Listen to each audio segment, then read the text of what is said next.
Magandang umaga mga ka-chicken farming. Meron akong sasaguting comment galing sa isang kamanok natin. Iniwan niya ang comment na to sa YouTube channel ni Alpha Adventure Farms tungkol ito sa pag-aalaga ng manok. Mahaba-haba ito, so samahan niyo ako sa pakinggan niyo itong comment niya. No? Applicable to sa ating lahat. Galing kay Noel Gelord Shierte. Pwede po bang substitute sa laying mash ang leftover vegetables at overripe fruits galing sa palengke as feeds for layers? Kung pwede, same lang po ba yung gram of feeds per head per day? Or pwede kayang haluan na lang ng certain amount of commercial feeds? Yung target market ko po kasi ay mga health conscious. Hindi po ba maaapektuhan ang egg production ko kung hindi ako gumamit ng commercial feeds? Salamat po, Alpha Adventure. Napaka-valid ng tanong ni Noel. No? Kahit hindi sabihin, alam ko yung tanong na yon, inspired yon sa nagkalat na mga tipid tips dyan sa YouTube.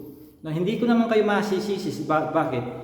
Siyempre small scale, small hold, backyard scale. Pag backyard ka, lahat ng katipiran gusto mong ariin, gusto mong malaman, gusto mong i-apply.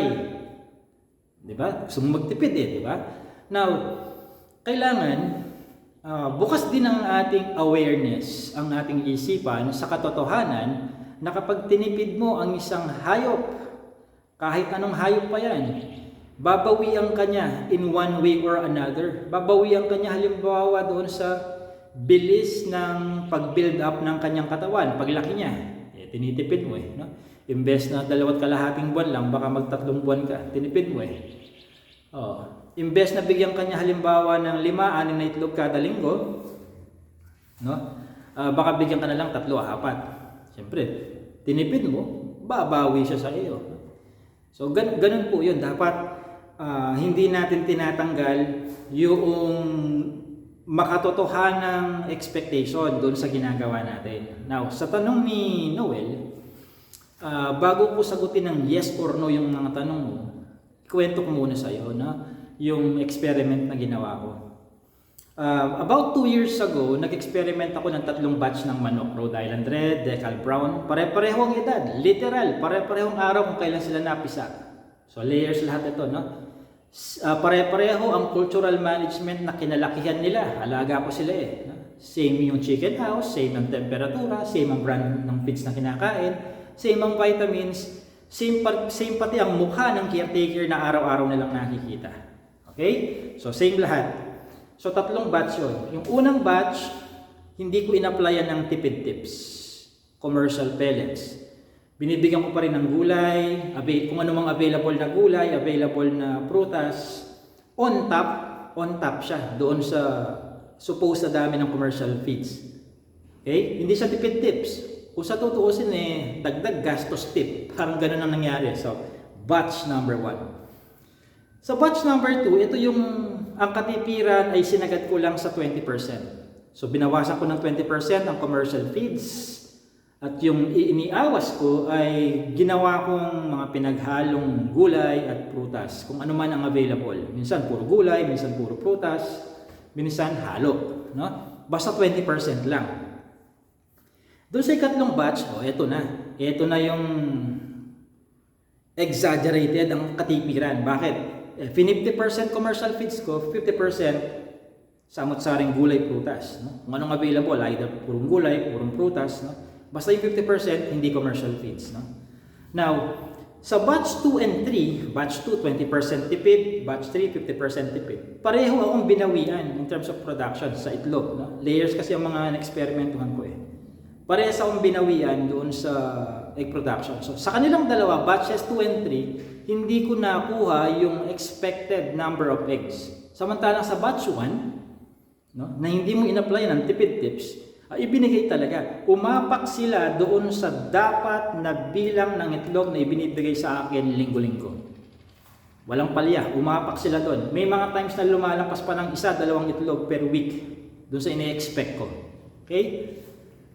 Dapat lang, di ba? binigyan ko na ng dapat na dami ng commercial feeds, pinamerienda ko pa eh. So, ibalik nyo sa akin, syempre. No? Magtubo naman ako. No? Labis pa nga binibigay ko, syempre. Sa batches 2 and 3, sa batch 2, binawian ako, no? Nabawasan ako ng mga isang itlog per week according to what they were supposed to give me during that experiment. Sa batch 3 naman, na 50% ko, ito, sobrang pangit ng naging karanasan ko doon. No? Naging pabawa. Di bali sana kung nabawasan lang yung bilang ng eggs, tapos nag-steady na siya doon. No? Nag-steady na sa 3, 4, linggo-linggo kada per head. No? Hindi nga eh. Pabawas siya, tapos pa-decline ng pa-decline, hanggang sa umabot ako sa 0. Nag-0 ako eh. Literal, wala na akong napulot, tumigil. Gano'ng katagal ang experiment na yun? 3 months. No?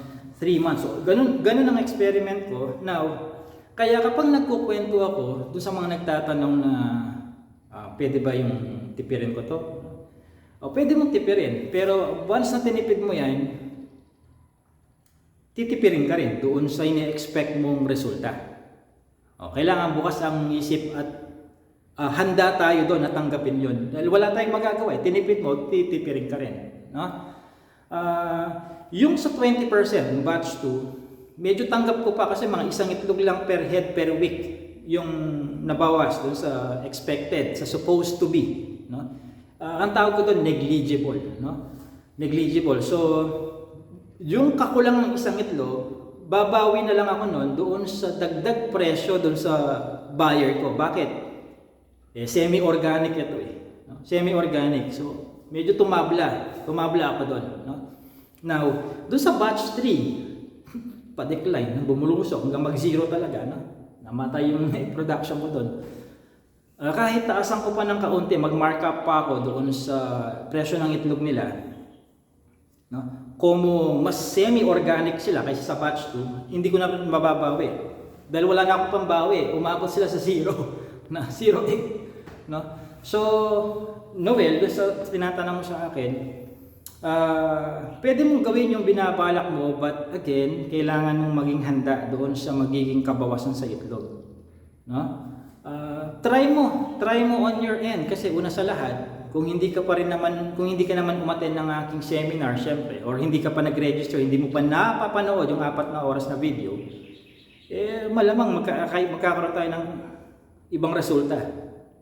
Could be worse, could be the same, could be better than what I experienced about 2 years ago. No? Bakit? Siyempre, di naman tayo magkatulad ng cultural management. Lalo pat kung hindi mo pa alam ang kabuuan ng aking cultural management. Maliban na nga lang kung attend ka na ng seminar or nag-register ka na doon sa video ng aking seminar. No? So, ngayon, kung ang suggestion ko naman, kapag ka nagbi-business tayo ganyan, ako kasi ang mentality ko pag business, gawin ko yung minimum, ibigay ko ang minimum, hindi ko siya titipirin doon. No? Lalo na kung nag-uumpisa ka pa lang.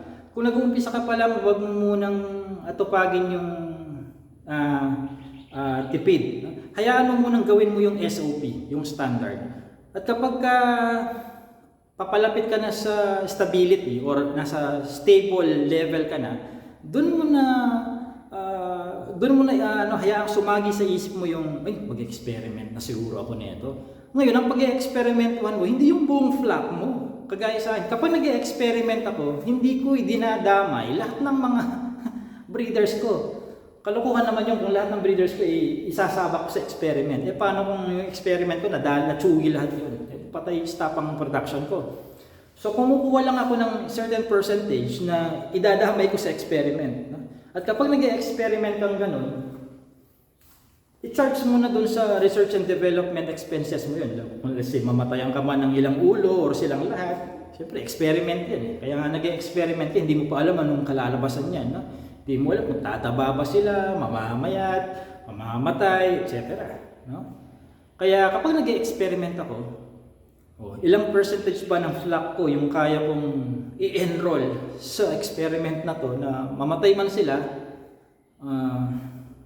makakatulog pa rin ako ng mahimbing sa gabi. No? Yung risk, may risk yan syempre. No? So yun ang payo ko. Kapag nag-uumpisa pa lang, sundin ang SOP, ang standard. Kapag medyo nakakaalagwa ka na, No? Stable ka na, nakakabisa mo na yung mga galawan sa pinasukan mong business, doon ka na mag-experiment ng X percentage ng flop mo, pero hindi lahat. Okay? Para hindi mo inire-risk ang kabuuan ng kabuhayan mo. Okay? So, pahapyaw lang ha. Sa bawat klase kasi ng feeds, mayroong nakatakdang porsyento ng nutrition dyan. Ang problema kasi dyan, smallhold tayo, hindi tayo commercial, wala tayong laboratorio na pang microscope ng repolyo. Okay, itong repolyong ito, ilang kaya ang crude protein na ito? Matubig kaya ito o baka lang pa sa 12% ang moisture level nito? Kamusta kaya ang crude fiber nito, ang crude fat, ang kanyang calcium, ang kanyang phosphorus? Wala tayong lente na pangsilip. Kaya kapag tinipid mo yan, kung gusto mong matumbasan yung nutrisyon ng commercial feeds na tinanggal mo, kailangan yung ipinangtapal mo. Kung hindi man lampas pa doon, kailangan literal na pantay doon sa nutrition iniawas mo sa commercial. Ang problema nga, wala naman tayong laboratorio na pangsilip doon sa ipapalit natin. Besides, parang nonsense, ano? Papagurin mo sarili mo. Kung sakali may laboratorio, papagurin mo sarili mo, kakasilip doon sa sapal ng niyog, sapal ng soya, kung ilang percentage ang crude protein dyan. Whereas may readily available naman ng commercial pellets, no? Yung bang natipid mo versus yung cost ng labor sa pag-iimbestiga araw-araw na ganon, no? Baka naman mas magastos pa yun, no? Mas magastos pa yung pag-hire mo doon sa animal nutritionist kaysa doon sa feeling mo natipid mong naiawa sa commercial pellets mo. Tingnan din natin yung ganong angulo, no? So, okay, pwede ang tipid tips na ganyan kung naglilibang-libang ka lang, yung walang halong negosyo, no? O kaya hindi siya talaga.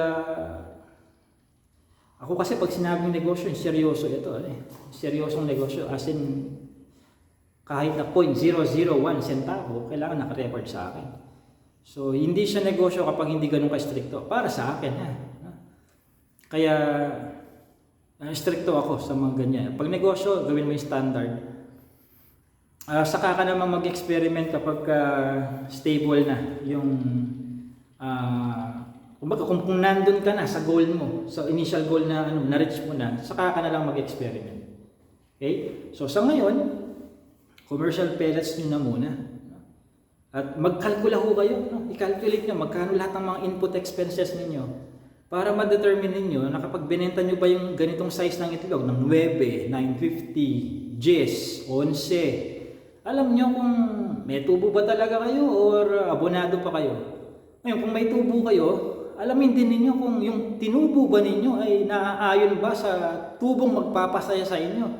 Baka mamaya, tinutubo ninyo 5 duling lang. Halimbawa, tubo nga siya pero nung mabibili mo sa 5. 5 kada itlog, anong mabibili mo doon? No? Maliban na lang kung 1 bilyong itlog kada araw, yan, oo. No? So, kailangan magkalkula ho kayo. No? Para alam, wag lang kayo basta-basta makikigaya doon sa, magkano ba presyo ng brown na itlog sa palengke kapag ang size ay XL. Nakita nyo, 11 pesos. Pag jumbo, 13 pesos, halimbawa. Gagayahin mo na lang basta, hindi. Kalkulahin mo. Pag binenta ko ba ng 13, ito, magtutubo ba ako? No? O baka naman mas maganda pang matulog na lang ako.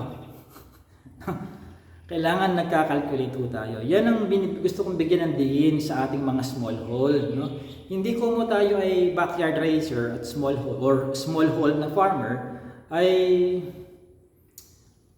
kumbaga hindi na natin i-entertain yung ganyang standard sa pagnenegosyo na nagko-compute. No? Pagsikapan ho natin na maiangat natin ang antas ng ating level sa agriculture, magmula sa farmer, magiging kang entrepreneur. Okay? Magiging entrepreneur ka. No? At hindi ka pwedeng maging entrepreneur ka lang kung ikaw ay nagko-compute. No? Hindi yung basta ka lang nagpapataba, nagpapahintab ng balahibo ng manok. Okay? So, nabanggit ko kanina yung seminar, nandiyan na sa description box. Click na lang ninyo yung description, nandiyan na lahat ng mga nakahilerang mga links. At doon naman sa mga gustong mag-apply na isa sa mga poultry sub-farms ni Alpha Adventure. Para ganito yan, ha? Kapag halimbawa meron akong customer na taga Region 7 at nagkataon yung customer kong yun pinakamalapit doon sa sub-farm number 3 sa Region 7, ang gagawin ko nun, o-order ako sa sub-farm ko na nasa Region 7, doon sa pinakamalapit sa customer. And then, yung customer, either pipick upin sa iyo or i-deliver mo sa kanya or magmi-meet up kayo, depende sa kasunduan. Tapos, yung pagbili ko sa iyo as my sub-farm, guaranteed yung profit mo dun sa bawat ulo na bibilhin ko sa iyo. Bago pa man tayo magkaliwaan ng manok at pera, napag-usapan na natin na kung magkano ang presyong ipapasa mo sa akin. At sa pagdedetermine naman ng presyong ipapasa mo sa akin, ang ginagarantiya ko ganito. Kapag bumili ako sa iyo ng day old, ang kita mo doon 10%. Sa bawat ulo lang, ha? Hindi doon sa lahat ng pati iniwan ko, pati hindi ko binili. Baka naman isipin mo, pati hindi ko binili, tubo na yon, hindi ganun. Sa mga binili ko lang. Kasi tutulungan kita na kwentahin lahat ng mga ginastos mo. Pabahay, initial capital, kuryente, vitamins, gamot, labor, kuryente, nabanggit ko na ba? Mga yan. Tutulungan kitang makwenta mo lahat yan para alam mo na yung presyong na pag-agrihan natin sa bawat edad ng manok, alam mo, may kamalayan ka na ang tubo mo nga ay ganitong porsyento. No? Para transparent. Para hindi mo iniisip na ginogoyo lang kita. So kapag day old, 10% ang kita mo. Pagka 1 month old, 20% ang kita mo. Pag 2 month old, 30%. Pag 3 month old, 40%. Pag 4 month old, 50%. At ang pinakamatandang bibilhin ko sa iyo ay 5 month old, 60% ang income mo doon. Doon ko na rin ipapakita sa iyo sa sub-farm na to na hindi ko mo mas malaki ang profit mo kung toro tumatanda ang manok na nagkakaedad ang manok na bibilhin ko sa iyo. Hindi ibig sabihin na ay isagad ko na lang na puro 5 month old ang ibebenta ko kay Alpha Adventure Farms. Una sa lahat, ang tanong, may pera ka ba para buhayin mo lahat ng mga yan hanggang sumagad sila ng 5 month old? Kasi kung yung capital mo ay hanggang pang 1 month old lang sila, doon ka mag-i-stick doon sa 1 month old. No? Wag kang papisa ng papisa. Kailangan kontrolin din natin yan according to sa ano lang ang kaya mong sustentuhan. No? Madaling magparami ng manok kapag may nangingitlog at incubator ka na. Ang pinaka-challenge talaga niyan, pag dumami sila, naku po, baka mamaya isang lamon na pati lupa mo para may pambili ka lang ng feeds kung pag nagkataon. Di ba? So kailangan, yung mga yan ipaparealize ko sa magiging usapan natin kapag nag-apply ka as poultry sub-farm. Okay? Titingnan ko rin kasi yung capacity ng tao. No? Alangan naman na bigyan kita ng breed ko, bibentahan kita ng breed ko, hahasain kita, itetrain kita. Pagkatapos marirealize ko, naku, wala pala siyang capacity magpakain ng manok. No? Paano kaya niya? Hindi nagsayang tayo pareho ng nagsayang tayo pareho ng oras. Nasira ang tuwa natin pareho pagka ganun. So alamin ko rin yung capacity mo. No? Hindi po pwedeng puro lang motivation ang usapan dito. Hindi pwedeng puro excitement, motivation lang. Kailangan may financial capacity ka talaga to be a sub-farm. So siya, pagkatapos ng video na to, nakadugtong yung video explainer ko para sa poultry sub-farm business na to. Panoorin mo na rin yun. Nandiyan na rin sa description box yung link, no? alphaadventure.com/poultry-subfarm. Panoorin mo na rin yun. Basahin mo, i-click mo yun. Ha? So, ayan. Sa lahat ng mga nakikinig, hindi lang kay Mr. Noel, so sana may ano kayo dito, may nahugot kayong kaalaman sa usapan natin ito. Mag-comment lang kayo at pag nagkaroon naman ng time, sasagutin ko yan. Just don't expect na same day ang sagot ko rin. Kung gusto nyo ng same day ang sagot, you avail of my consultancy service para ma-schedule natin yung Q&A natin. Paglalaan ko kayo ng oras. Kapag hindi dumaan sa consultation service, syempre kung kailan ko lang gusto sumagot, doon lang ako sasagot. Minsan pag di ko feel sumagot, di ako sasagot. No? Pero pag dumaan sa consultation service, syempre nagbayad ka doon, lulugaran talaga kita. I will give you the time of day. Okay? So this has been JC De Guzman of Alpha Adventure Farms.